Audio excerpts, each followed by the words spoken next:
"Dad! Dad!" Mrs. Lin suddenly said that, making everyone start to get scared and step back. Mr. Nhat knelt down and hugged his wife and said, "Son, are you home? Is it cold down there? Is it cold?" The old father's words trembled as tears flowed down his cheeks.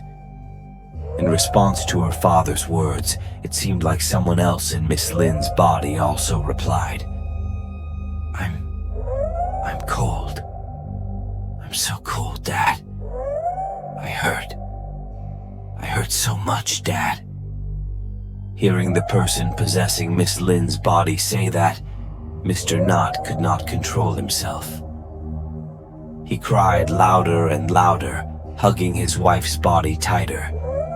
The people outside watching were somewhat frightened by what they were witnessing, but they were also trying to encourage Mr. Nhat and told the person believed to be Nan who was possessing Miss Lin's body that, "I died young and had a spirit.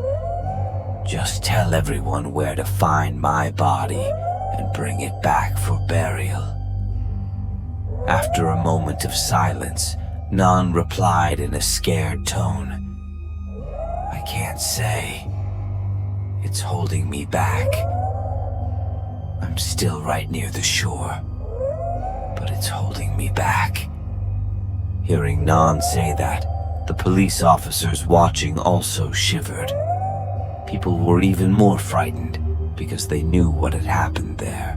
Hearing Nan say that, the police officers watching also shivered.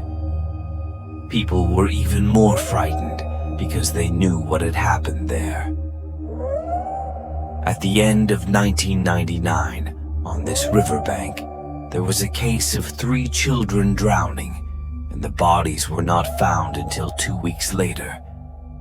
I thought the body had drifted very far away, but no, it was right next to the shore, but no one discovered it, and no one smelled the rotten smell because the flesh decomposed. Everything about the 3 children's disappearance begins to become confusing.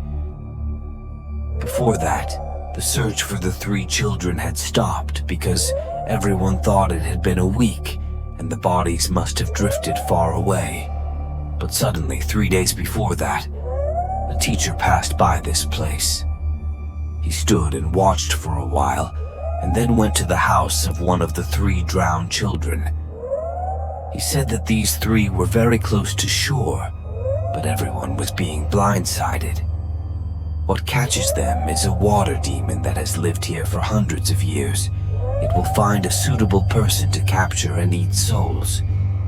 The teacher said that, but no one believed it. He also didn't want to say much, so he just came and gave the family an amulet and told them to go there, burn it, and throw it into the river. The body will automatically float up. After giving instructions, the teacher also turned around and disappeared. Even though they didn't believe it, they thought it made sense. So the family of 3 children met to discuss and tried it. Truly a miracle happened after burning the amulet and mixing it with water. A long time later, 3 corpses floated to the shore, rotting loudly and bloated. People shouted to get out, but no one could stand the smell. It swelled, darkened, and then became ulcerated. Many parts of its skin had been picked at by fish, exposing its internal organs. One of the 3 corpses had its eyes eaten away, looking very scary indeed. After recovering the bodies and bringing the children's bodies home for burial, strange things began to happen in the area near this riverbank. People summarized the mysterious spiritual events that occurred from this river section as a total of 5 scary incidents and left the most haunting for people around the area. The first incident was the beginning of death, the drowning of 3 children.